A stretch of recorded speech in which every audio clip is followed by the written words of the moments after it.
And welcome back to Blackie's Bulldog Tavern here in Smithfield, Rhode Island, home of the Mike Pressler Show. Mike Mancuso, joined once again by Coach Pressler. And Coach, big game coming up here at home this weekend. You're taking on the Stony Brook Seawolves, a team that you've faced two other times since you've been at Bryant, but you've lost both those two previous meetings. Last time it was here in Smithfield. You lost 8-7 in a tight one. Last year, though, a 13-6 loss on the road, but a game in which you were up 4-3 at the half before they rattled off a 7-1 run in the third quarter that kind of broke the game open. What kind of lessons did you learn from that game? Well, last year they absolutely got after us in the third quarter. We kind of hung around for a half, and they were really a star-driven team a year ago, led by the Division I Midfielder of the Year in Kevin Growley. Yep. Glad he's graduated. Kevin McBride as well. So they lost a very strong core of their team to graduation. Plus there was a coaching change down at Stony Brook. Rick Soule, the longtime Stony Brook head coach, went to Navy, and then Jim Nagel from Colgate took the Stony Brook job. So as we look at them briefly on tape so far, very, very similar personnel, very, very different style of play. And now you mentioned Coach Nagel in his first season now. He was the head coach at Colgate for 10 years. You've had history with so many of these other coaches. Are there any personal connections with Coach Nagel? I don't really know Jim that well. I respect him a lot. I mean, he's quite what he did at Colgate it speaks for itself, and he's going to do the same thing at Stony Brook. Give him some time to get some of his own players in there, change kind of the program into his culture, his way of doing things, and but again, they're 1-5 right now, but a very, very, very much like Albany, but I think maybe a little bit better than Albany, a very dangerous 1-5 team. Yeah, they're 1-5. They haven't opened up America East play yet, but they were preseason number 2 in the America East Conference, and they've already played a lot of close games. They've had 2 games decided by 1 goal, 1 game decided by 2 goals, and 1 game decided by 3 goals in their 5 losses. And most recently, they lost to Towson 10-9. They were down 10-6 with 8:19 left, but they were able to battle back and make it a 1-goal game. They're also taking on Siena later this week before they get to you. So again, we ask, when you're playing a team that has multiple games in a week, as you progress through the season, does that become more of a factor, more so than it did earlier in the year? Well, yes and no. I'm kind of glad that they have a midweek game at Siena on Tuesday and we don't. But after this Saturday, it becomes murderer's row for us, because our next 3 Saturdays are all at home. But in between all those Saturdays are 3 very, very difficult Tuesday road games. So our issues of going Saturday, Tuesday, Saturday will begin after the Stony Brook game. Absolutely. And now with all the recent success that your team has had and all the difficulties that Stony Brook, a quality team, is having right now, do you see this as any kind of a trap game for your team? Absolutely not. I mean, we very much, and different from Albany, we know Stony Brook. We have respect for them. Yeah. They gave us a big-time beatdown in the third quarter down at Stony Brook a year ago. We were out-muscled, outclassed, as I said to the team, we got out-fought. So there's certainly a sour taste in our mouths after that game at Stony Brook. But, how do we handle success? We don't look at the record. I mean, I've said this over and over again.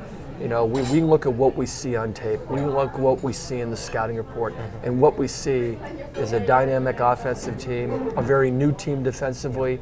They got a Duke transfer in the goal, Brady, who is an accomplished goalie. So, at the end of the day, Stony Brook's still trying to figure out who they are yet. New coach, new system, some new faces, and maybe that's part of the reason why they're 1-5 with some tough losses. Absolutely, always that transition when you bring in a new coach and you're trying to get it on page with your personnel. Now, looking at this Stony Brook team, one of their key players has to be their junior attackman, Jeff Tundo. He wears number 20. He's a transfer from Ohio State, where he was second in scoring there in both 2010 and 2011. So far this year, already 7 goals and 9 assists. Have you been able to take a look at him on tape? Briefly, he's a big, powerful left-handed dodger who can feed it. Not necessarily the fastest guy in the world, but knows how to play the game and uses his body really well around the goal. And comes from an accomplished high school program in Buffalo, New York. His father was his coach, and Jeff Tundo's a quality Division I attackman. Yeah. And now maybe a bit of a surprise, maybe not, but a quality freshman attackman as well. He wears number 1, Mike Rooney, already 9 goals on the season, just 1 helper, but one of their most dangerous snipers. Don't really know much about him. Kind of a new face. I think a redshirt player from a year ago, and we'll find out more about him as we watch tape this week. Yeah. And now on the defensive end, though, you're probably familiar with number 44, Kyle Moeller, senior defenseman, 2011 first team America East All-Team. and a preseason All-American, was drafted for Major League Lacrosse. A quality defenseman, leads the team in caused turnovers. Try to stay away from him, maybe keep your guys away. Well, that's and again, they're a little bit new, but even though it's the same personnel, Mike, they're playing a different style. Yeah. Stony Brook used to go out and chase you, put a lot of pressure on you individually. They're a much more drop-back team defensively, a lot of slide and recover, a lot of bluff and recover. Yep. So it's a whole new package for us as we prepare for them offensively. And now, what type of game are you anticipating? Are you anticipating them to maybe try to slow it down a little bit, or do you think they want to go up-tempo with you if you guys are trying to play that style? Well, I would prefer an up-tempo game if we can get one. They're a very good 6-on-6 in the box team. Again, it's going to come back to the same formula. We're going to need some goaltending in Jamison Love, and we're going to have to win some face-offs with Kevin Massa. Yep. And now offensively on the season, as we look inside some of the numbers, you guys are second in the NEC, averaging 10.5 goals per game. What do you think is the key to keeping your offense on track against Stony Brook? Have the ball. Yep. Have the ball, clear the ball, score and get the ball back if we can. That's something we've been doing the last couple games. And now defensively, you guys are number 1 in the NEC in goals against average. Just 8.67 you guys have been allowing. Big part of that's been the play of Jamison Love, but another huge part has been the consistency of the defense. A lot of young faces back there, as I've said, have really come together and played very well in front of Jay. And then when we have broken down defensively, Jamison's been there for the most part to bail us out. Yeah, and then you've had players like McGrady causing lots of turnovers all over the field.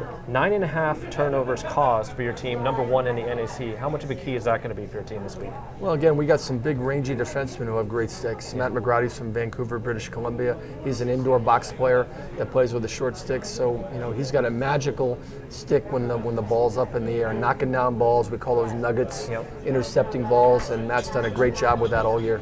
Yep, and again, the face-off game we talked a little bit about in the first segment, but your team is now number 1 in the nation in face-offs at 64%. It's all been Kevin Massa, so I'm sure you hope for him to continue that. And last week he had to do it against 7 different players at the face-off X. I'm not sure what kind of system Stony Brook employs, but you got to like your chances when you got Kevin Massa. Well, ironically, last year Stony Brook was one of the top teams in the country facing off, and they absolutely killed us in that area. A kid named Rand, but he graduated. They got some new faces, and they've went from kind of one of the best teams to they're struggling in that category. And speaking of struggling, you guys seemed to struggle a little bit in EMO opportunities last week. You were 0 for 4 with the man up, and only killed off 2 of the 5 penalties. Point of emphasis today in our meeting, in our film session, special teams, man up, man down, the ride clear game. We got to get better. We score 14 goals and don't get one in the EMO. That seldom, if ever, happens. So, we're going to get better there. Brad Ross, that's his area. Casey Broderson, man down, that's his area. Point of emphasis, no question this week. Yeah. And the final thing, real quick, what do you see as being the potential X factor for your team in producing a victory over Stony Brook? The X factor will be, our ability to handle their big boys. Number 10 Campbell, this Canadian right-handed midfielder, he's a load. Tundo on attack, who we really don't know a lot about. They got another outstanding midfielder, number 5 Bonanno. So there's 3 or 4 key players who I say are the known, that we got to do a great job understanding who they are and try to limit them. Absolutely. Well, we wish you the best of luck this weekend against Stony Brook. You guys can check it out at Bulldog Stadium, 1 o'clock this Saturday. Thanks for watching the Mike Pressler Show here on Cox Sports Television.